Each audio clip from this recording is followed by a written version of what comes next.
Les marchés avec CMC Markets, trading de CFD sur action, Forex et indices.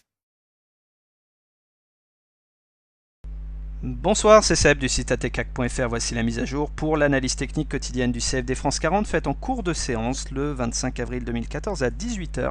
Cette analyse technique est réalisée pour CMC Markets. L'indice parisien qui abandonne 15 points par rapport à la clôture précédente. Hier, on a terminé avec un doji porteur d'eau, tout petit corps rouge, c'est-à-dire qu'on a bataillé toute la journée pour finalement terminer sur les mêmes niveaux. Regardez, longueur de mèche haute égale longueur de mèche basse, figure d'hésitation par excellence. Et puis aujourd'hui, on a la réponse, les traders ont choisi leur camp. Le chemin de la baisse, mais une baisse somme toute mesurée, puisqu'on demeure au-dessus de la M7, au-dessus de la M20, et tant qu'on se maintient au-dessus de la M20 croissante, on est en tendance haussière de fond. Et puis également, tant qu'on se maintient au-dessus de ce segment bleu, cette fourchette d'Andrews qu'on a cassée par le haut sans en avoir rallié préalablement la médiane, l'objectif assigné, c'est toujours d'aller chercher ce segment bleu, ici en reliant les deux points de fourchette d'Andrews, objectif valable, donc tant qu'on ne repasse pas sous ce segment bleu ici.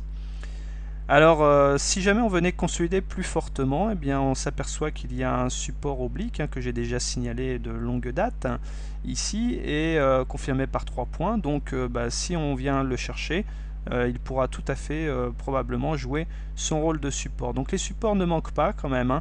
M7, M20, la fourchette d'Andrews, ce support vert, la Bollinger inférieure. Bon, donc pas de raison d'être alarmiste par rapport à cette séance de baisse. D'autant que les indicateurs techniques demeure bien orienté, le MACD est toujours positif au-delà de son signal, le momentum est positif, on pourra regretter néanmoins que le stochastique quitte sa zone de surachat, mais il demeure sur des niveaux élevés et en tout cas au-dessus de son signal. Alors si vous êtes acheteur du CAC, soit vous achetez maintenant, soit vous attendez les zones support qui ont bien joué leur rôle aujourd'hui, la M7 4442 en vert, la M20 en rouge 4423, sinon le pullback sur cette fourchette d'Andrews bleu 4397, puis le support vert 4372 et puis la Bollinger inférieure en dessous 4344.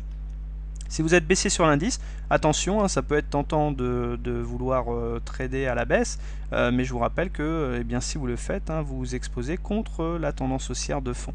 Donc soit vous le faites maintenant de façon prudente avec des stops serrés, soit vous attendez des niveaux plus hauts pour le faire. Bollinger supérieur à 4502 points et puis au-dessus c'est le segment mauve, une résistance oblique 4517 et après l'autre résistance ici 4537. Voilà, pour résumer cette analyse technique, nous sommes toujours clairement en tendance haussière, nous le serons tant qu'on se maintiendra au-dessus de la M20 croissante. Les indicateurs techniques sont parfaitement bien orientés, excepté le stochastique qui quitte sa zone de surachat. Voilà, donc écoutez, je vous souhaite une très bonne continuation, puisque pour moi c'était la dernière analyse technique que je vais vous proposer. Je vogue effectivement vers d'autres horizons et bonne continuation, surtout soyez bien prudents dans votre stratégie de trading et je vous dis peut-être à bientôt. Au revoir.